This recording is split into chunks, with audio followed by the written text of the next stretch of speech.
The Exeter Chiefs' new mascot has ruffled a few feathers after its unveiling at the weekend. Last year, the club decided to retire the Big Chief mascot because they felt it could be deemed disrespectful.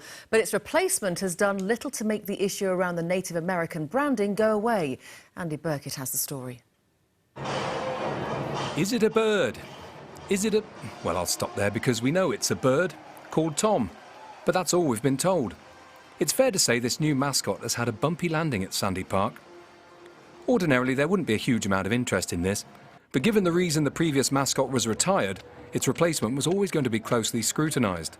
And even more so now the club are refusing to explain exactly who and what the mascot is supposed to be, following a bizarre chain of events on social media.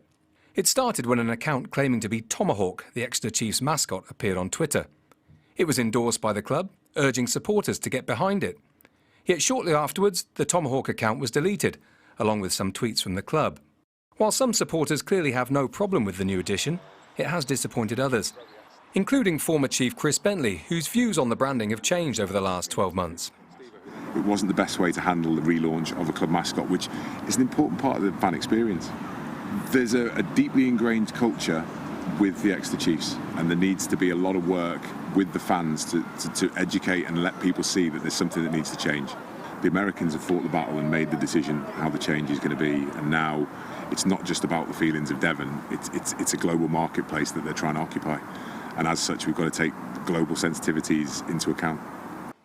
If we look at what's happening in the United States, it may have taken decades of campaigning, but high-profile sports clubs there are all distancing themselves away from Native American imagery or mascots. In fact, in August, the Washington American football team said fans would no longer be allowed to attend matches wearing headdresses or face paints. Now, the world is changing. You may not like the direction it's heading in, and that's up to you. But the fact is, staying silent about it won't make this issue go away. Andy Burkitt, BBC Spotlight, Sandy Park.